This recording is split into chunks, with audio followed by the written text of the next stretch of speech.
Did you know that the average person spends 6 hours a day using a web browser? That means that in your lifetime you'll spend over 100,000 hours on your computer, equal to around 12 years of your entire life.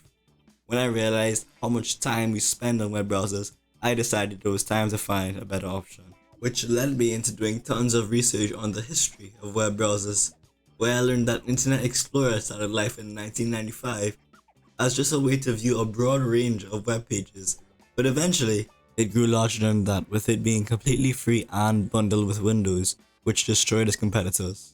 Microsoft eventually retired the browser in 2015 to relaunch their modern take on one, Edge, which is installed by default on Windows, so no matter what, you have to use it to download your preferred browser. It's really no surprise that this browser is third most used in the world. Because of its success, it's also no wonder that other companies would want to create their own. The issue with this is that all these other browsers, like Chrome, Firefox, and Brave, have their own problems. Chrome drains battery and takes up too much memory. I've tried Brave, I've tried Firefox, and they're fine. They both do privacy and performance much better than Chrome, but Chrome's familiarity and extension support always kept me coming back. Up until this point, I was begrudgingly using Chrome, the only browser that all of my extensions were properly on. Nevertheless, during these past couple of months, I've switched to a new browser called Arc that released a couple of months ago on Windows 11, and it is fantastic. Now, when I first opened Arc on Windows, it felt exciting. I enjoyed the well done intro, the feature showcase that Arc took me through, which was a lot to learn at the time. You get all the good of Chrome, none of the bad and extra features.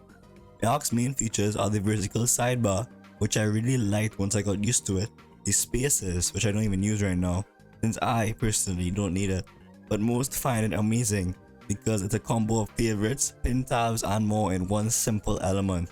Switching through work and personal tasks can be a hassle on other browsers, but on Arc, spaces are very convenient with doing that.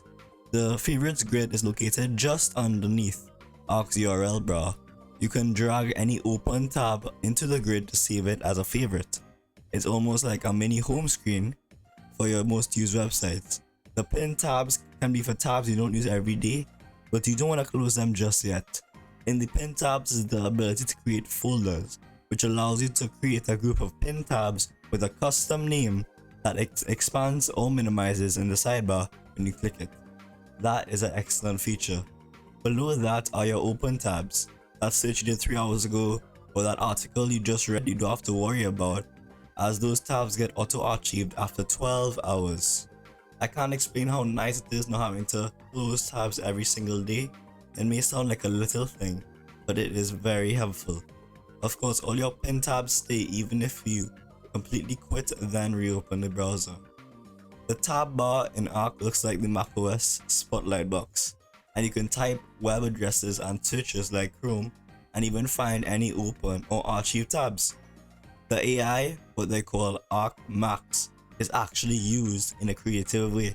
It gathers info from all the websites related to the question you ask before providing a clear, concise answer. But unfortunately, it isn't on Windows yet, only on the other platforms. Actually, it is on Windows, just that some of the great features that were on Mac aren't on Windows yet. From your previous browser, I love that you're able to import all your previous history, bookmarks, and extensions, which work flawlessly due to the browser being built on Chromium. By default, your search engine is set to Google, if I recall correctly, and that's fine, but I use Startpage, a more privacy-focused search engine. Pinning tabs is easy, pages load fast, searching or switching, and the UI is snappy, great looking too. Props to the team that designed that one. You got your archive tabs at the bottom and the ability to hide the sidebar at the top left with a copy link button to the left of the URL. Ingenious. Extensions to the right side of the URL are compact and pack options for other features. Splits are done nicely, but I won't lie, yeah, never used it once this whole time. I didn't even know it existed till a few days ago.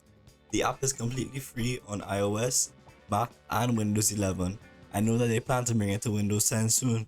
Some features I haven't talked about, the themes and the library. is because they aren't on Windows yet. I'm grateful that the devs are taking their time with this version to make it as stable as possible, but I need that update soon. Well, they did. This video has taken me so long to edit that they've released a compatibility update for Windows 10. If you made it this far, I know some of you aren't sold on Arc being your next browser. Probably think that setting up and using Arc is too complicated, which is fair, but give it a try. I'm sure you'll get used to it soon, and I know most people don't care about what browser they use, but given we spend so much time using them, why shouldn't we strive for something better? Now with that said, is Arc really as good as I say?